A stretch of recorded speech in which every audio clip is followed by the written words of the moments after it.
I'm upside down under a 2008 Camry, wrench in hand, when my phone buzzes against the concrete floor of my auto shop. The notification sound echoes off the oil-stained walls like a death knell. I should have ignored it. Should have kept working on Mrs. Patterson's brake pads and minded my own damn business. But curiosity killed the cat, and apparently it was about to murder my marriage too. The video file loads slowly on my cracked screen. There's my wife Ava, her perfectly styled blonde hair cascading over bare shoulders, laughing in what looks like a cheap motel room. The sheets are rumpled, the lighting harsh and unflattering. She's talking to someone off camera. What, you think you're my only option? Her voice carries that familiar edge of superiority she uses when she's talking down to me about my little grease monkey business. A male voice responds, smooth and confident. You deserve so much better than him, Ava. A woman like you shouldn't be wasting away with some mechanic. I recognize that voice. Zane Morrison, her company's business development manager. The guy whose Tesla I've been fixing for the past 3 months. The same Tesla that's been parked outside our house during Ava's late work meetings. My hands start shaking, but somehow my voice stays steady as I mutter to the empty shop. Definitely not your only option, honey.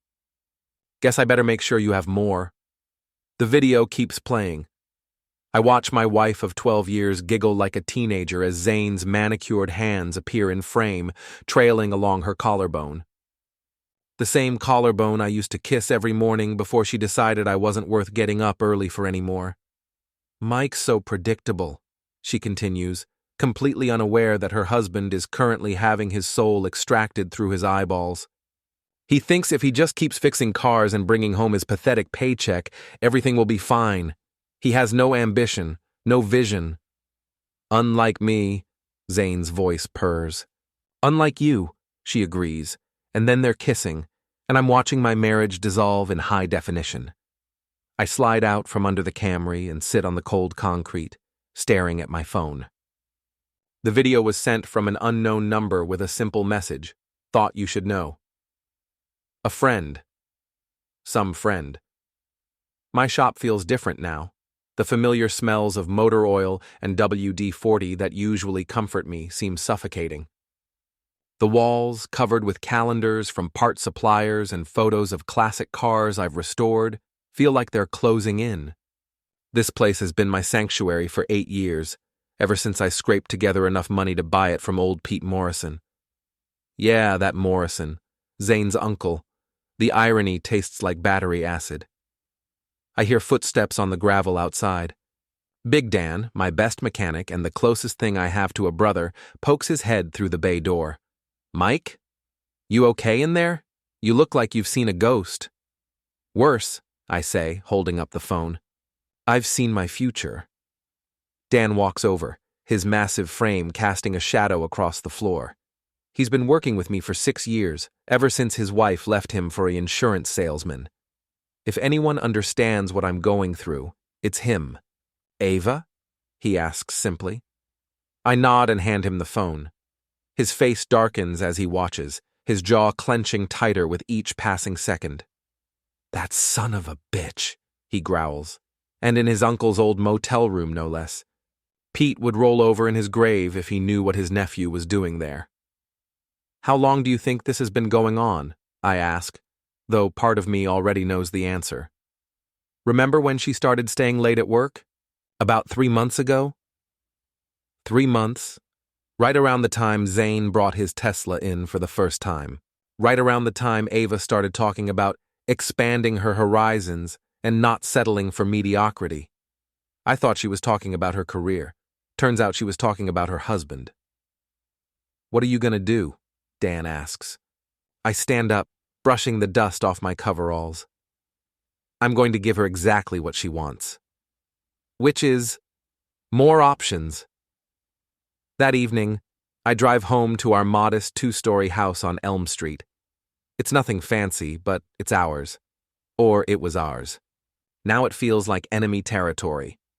Ava's car is in the driveway, which means she's actually home for once, probably planning her next rendezvous with Mr. Business Development. I find her in the kitchen, scrolling through her phone while reheating leftover Chinese food. She's still in her work clothes, a sharp black blazer and skirt that probably cost more than I make in a week. Her promotion to senior marketing director 6 months ago came with a substantial raise and an apparently insatiable appetite for extramarital activities. "You're home early," she says without looking up. "Slow day at the shop," I lie. "How was your day?" "Busy. Lots of meetings." The lies roll off her tongue so easily it's almost impressive. Zane and I had to go over the quarterly projections. "I'll bet you did." She finally looks up, her blue eyes narrowing slightly. What's that supposed to mean? Nothing. Just making conversation with my loving wife. For a moment, I consider confronting her right here, right now. Throwing the phone down on the granite countertop and watching her face as her secret life plays out in front of us both. But that would be too easy, too quick. She wants more options. I'll give her so many options she won't know what to do with them. "I need to run back to the shop," I say instead. "Forgot to lock up properly." "Whatever." She's already back to her phone, probably texting her lover about their next meeting. The drive back to the shop gives me time to think, to plan. Ava thinks I'm predictable, that I lack vision and ambition.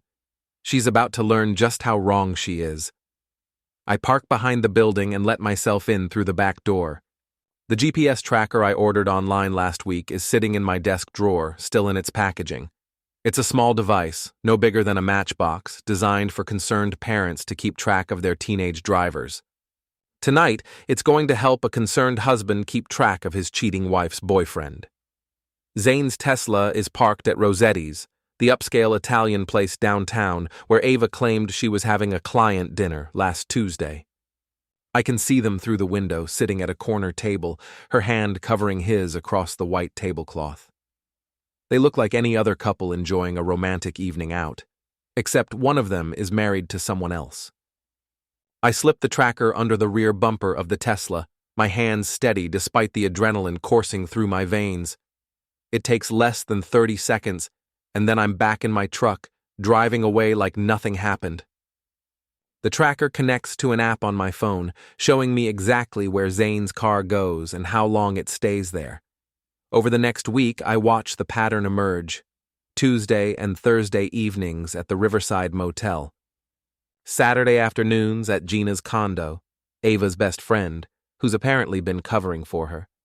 Sunday mornings at the park on Maple Street, probably for romantic walks while I'm home watching football and wondering why my wife suddenly developed an interest in morning jogs.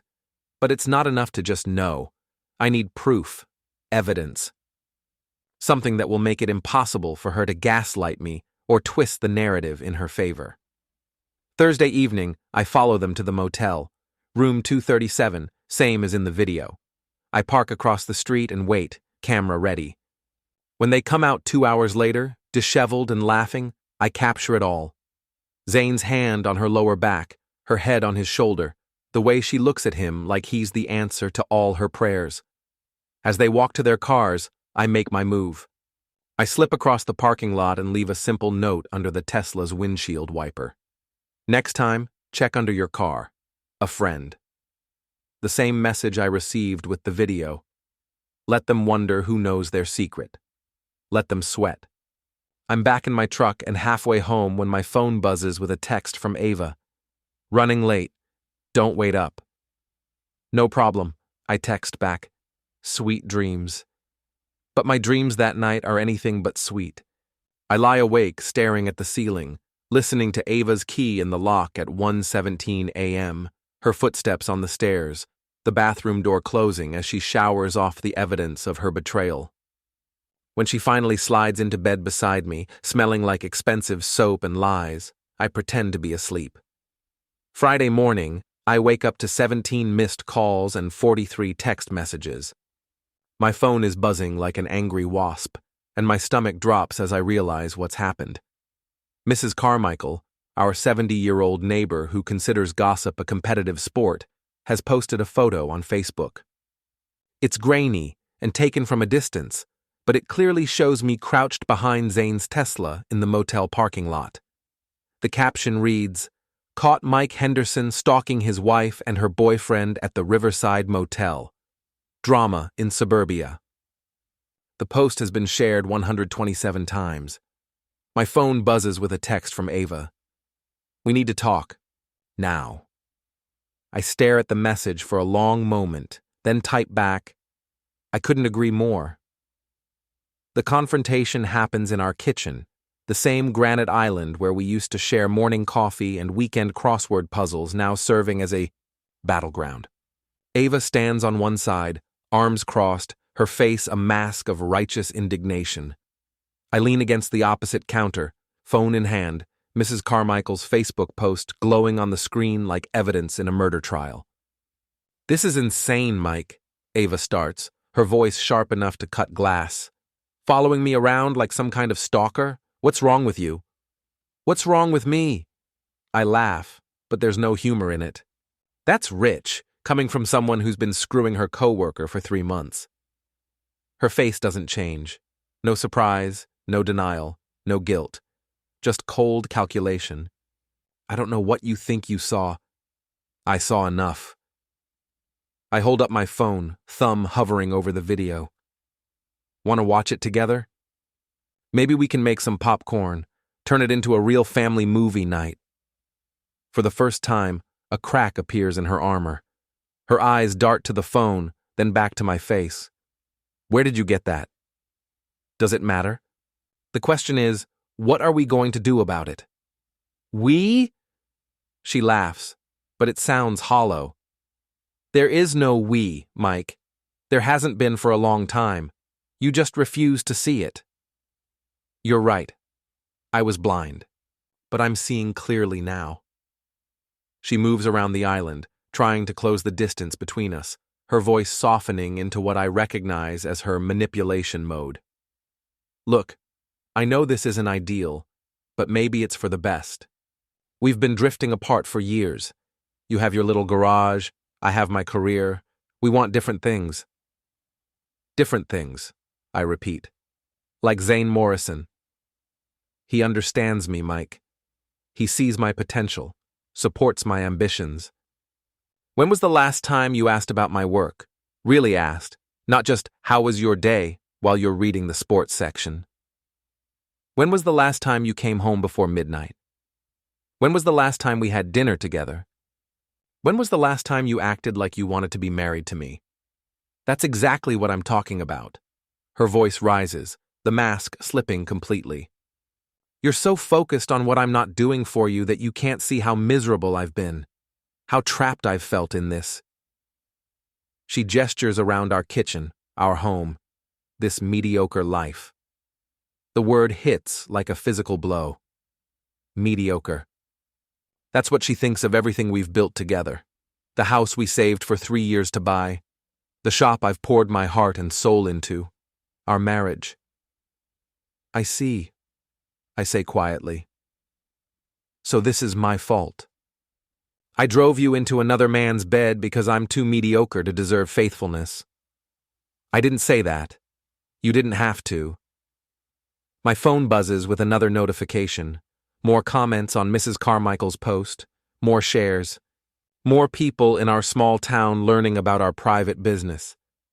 I glance at the screen and see a comment from Sarah Jenkins, who works at the bank. "Always thought she was too good for him. Guess she figured it out too." "You need to fix this," Ava says, pointing at my phone. "Call Mrs. Carmichael. Tell her it was a misunderstanding. Tell her you were checking on a car in the parking lot or something." "Why would I do that?" "Because this affects me too, Mike. My reputation, my career. People at work are already talking." "Good. Let them talk." Her eyes widen. "What do you mean, good?" "I mean you wanted more options, right? Well, now you have them. You can choose to stay married to your mediocre husband, or you can choose to be known as the woman who cheated on him. You can't have both. You bastard. I'm just giving you what you asked for, honey. More choices." She stares at me for a long moment, and I can see the wheels turning behind her eyes. She's calculating, weighing her options, trying to figure out how to come out on top. It's the same look she gets when she's working on a difficult marketing campaign. Fine, she says finally. You want to play games? We'll play games. But don't think for a second that you're going to come out ahead in this. I make 3 times what you do. I have connections, resources, a future. What do you have? A garage and a high school diploma. I have something you don't. What's that? The moral high ground. She snorts. Morality doesn't pay alimony, Mike. After she storms out, presumably to meet Zane and plan their next move, I sit alone in the kitchen and watch my life implode in real time on social media. The comments keep coming, each one a small knife twist in my gut. Poor Mike. He deserves better. I always knew she was trouble. Once a cheater, always a cheater. He should take her for everything she's worth. But mixed in with the sympathy are the other comments, the ones that cut deeper. Maybe if he spent less time under cars and more time with his wife. Can't blame her for trading up. He's lucky she stayed as long as she did. By noon, the story has made it to the local Facebook groups. By evening, it's the talk of Murphy's Tavern, the dive bar where half the town goes to drink away their problems. I know this because Big Dan texts me updates from his bar stool. Zane's here, he messages, looking nervous. Keep getting dirty looks from the crowd. 20 minutes later, he's trying to explain himself to anyone who'll listen, not many takers. Then, holy shit, Mike, you need to get down here. Now. I arrive at Murphy's to find Zane Morrison cornered near the pool table, his usually perfect hair disheveled, his expensive shirt wrinkled. He's trying to explain himself to Tommy Rodriguez, an electrician who's been drinking here since before Zane was born. It's not what people think, Zane is saying, his voice pitched higher than usual. Mike's got it all wrong. Ava and I are just friends, colleagues. The whole thing is a misunderstanding. Misunderstanding? Tommy laughs. You mean the video is fake? Because I seen it, pretty boy. We all seen it. The bar goes quiet. Every eye turns to look at me as I walk in. I can feel the weight of their attention, their judgment, their pity. Some of these men have known me for years. They've brought their cars to my shop, bought me drinks, invited me to their barbecues. Now they're watching me live through every married man's worst nightmare. Zane sees me and his face goes pale. Mike, I was just telling everyone. I heard what you were telling everyone, I interrupt. The question is, do you believe it yourself?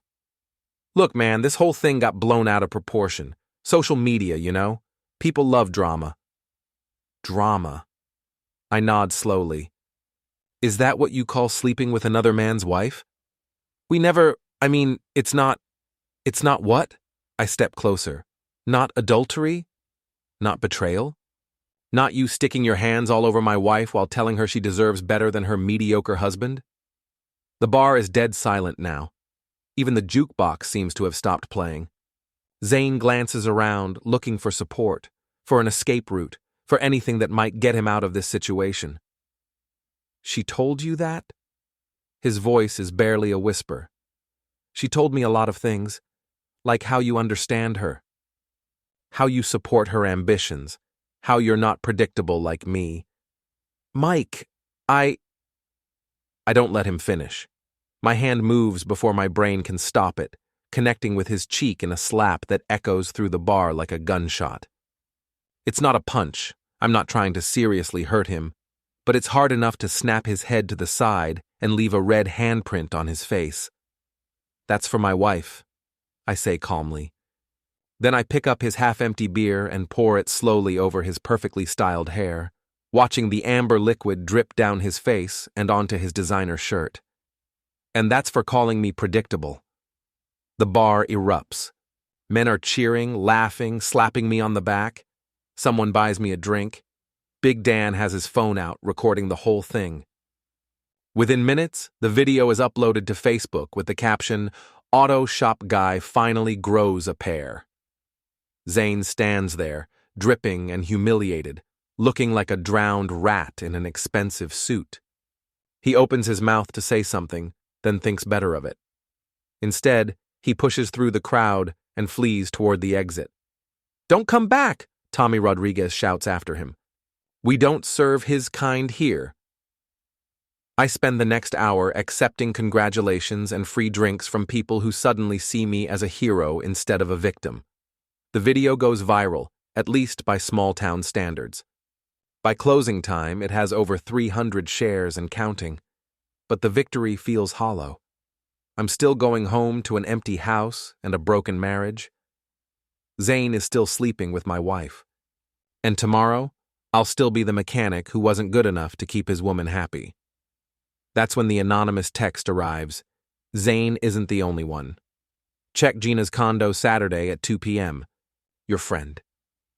I stare at the message, my blood running cold. Gina Peterson, Ava's best friend since college. The one who's been covering for her, providing alibis and moral support. The one whose condo has been showing up on Zane's GPS tracker.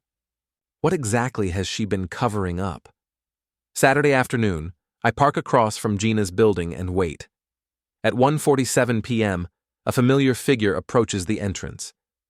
But it's not Ava or Zane. It's David Chen, Ava's boss at the marketing firm.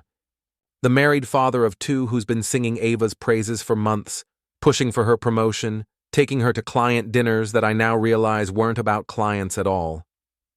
My phone buzzes with another message from my mysterious informant. Now do you understand? This goes deeper than you think.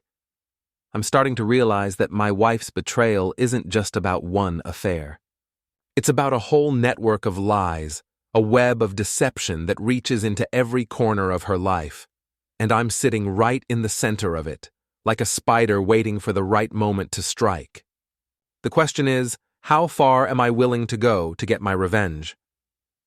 As I watch David Chen disappear into Gina's building, I realize the answer is simple. As far as it takes.